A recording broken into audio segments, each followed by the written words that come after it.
You were 9 years old. The house was quiet, but not the good kind of quiet, and you already knew no one was coming, so you handled it.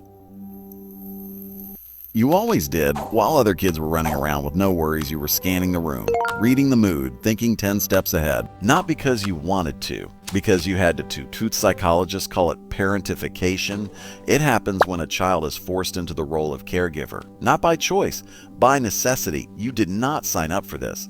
The system around you failed. Researcher Michael Newcomb called it pseudo-maturity. You looked like an adult on the outside, but on the inside, the child never got to finish growing. You learned to manage a household, but no one taught you how to manage your own emotions. In 1998, researchers studied over 17,000 people. They found something shocking. The more tough things a child goes through, the higher the risk of depression, anxiety, and even heart disease as an adult. 4 more hard childhood experiences, your risk doubles, sometimes quadruples. In 2023, scientists found that children who grew up with early hardship had different brain connections. The part of your brain that detects danger was always on. It never switched off. Even now, even when you are completely safe, it is still scanning, still watching, still waiting.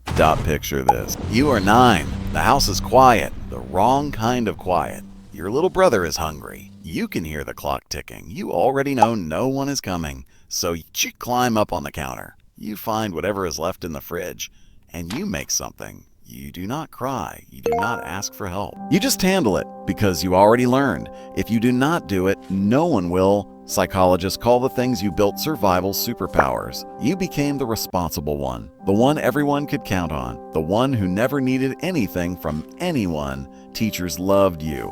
Bosses promoted you. Friends leaned on you. And part of you believed it because it felt like a superpower. But here is where it gets complicated. Every superpower you built had a price tag. That ability to read the room. It came from hyper-vigilance, always watching for danger, always ready for something to go wrong. You were not calm. You were trained to that independence everyone admires. Psychologists call it hyper-independence. And it is not strength. It is a trauma response.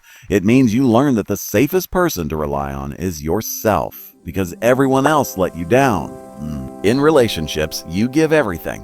You anticipate needs before anyone asks. But somewhere in the back of your mind, a 9-year-old is still whispering, "Do not get too comfortable. They will leave. They always leave." So you love carefully. Always ready to go, or at work, you stay late. You volunteer first. You say yes when your whole body is screaming no, not because you have to, because you cannot stop, because rest feels dangerous, because somewhere deep down you are terrified. If you stop being useful, maybe there is no you at all. And in friendships, you are always the listener, the therapist, the one who asks how are you but never gets asked back. Psychologist Pete Walker calls this the fawn response, where your survival strategy is to please, perform, and put everyone else first, not out of kindness, out of fear. Here's what no one talks about. Society did not just ignore what happened to you, it rewarded it. Teachers praised you. Adults said, "She is so mature for her age. He is such an old soul." But what they really meant was, this child has learned to suffer quietly, and it is convenient for us. But here is something important. Not everything you built from pain is a prison. Your empathy is real. Your ability to stay calm in chaos, that is real. Researcher Derriotis calls this post-traumatic growth, strength that formed under pressure like a diamond. Here is the difference that changes everything. Your empathy, that is your ability to read the room, that can be strength. But the part where you cannot ask for help, where you feel guilty for resting, where you push until you break, that is not strength. That is armor. And armor is heavy. The first step is not fixing anything. It is grieving. Grieving the childhood you deserved but never got. The version of you who should have been playing, not planning. Who should have been protected, not the protector. That grief is not weakness. It is proof that somewhere inside you, the child is still there, still waiting. Your worth was never about what you could do for others. It was never about being the strong one, the reliable one, the one who holds it all together. You are not less valuable when you rest. You are not less lovable when you need something. You never were. Remember that secure base we talked about? The safe place you never had? Here is what no one told you. You can learn to build one, not by doing more, not by being more useful, by finally, slowly, gently letting yourself be enough, just as you are, without the armor. Nothing. If this was your childhood, if you see yourself in these words, I need you to hear this. You are not broken. You are never broken. You were a child who did something extraordinary. You survived. And now you have something most people do not, the awareness to choose differently.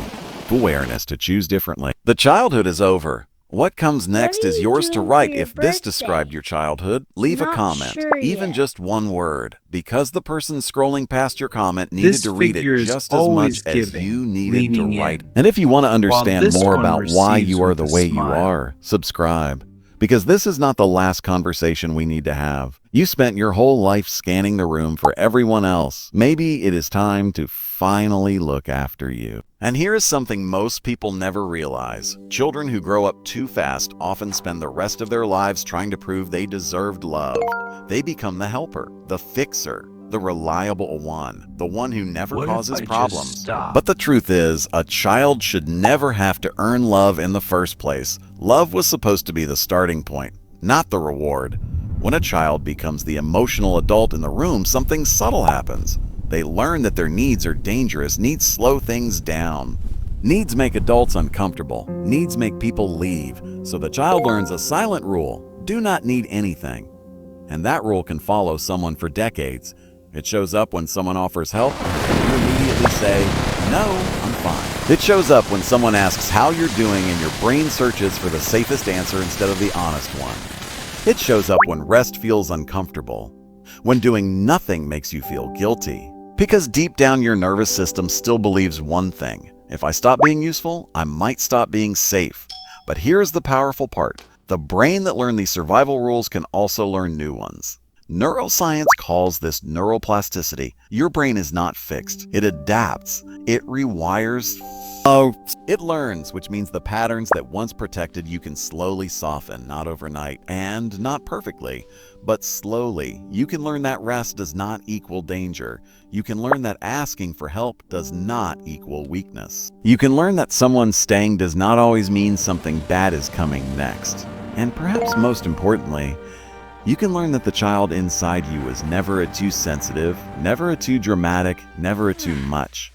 That child was responding exactly the way a human nervous system responds to stress. That child was trying to survive a world that asked far too much of them. And the fact that you made it here, the fact that you are still trying to understand yourself, means something remarkable.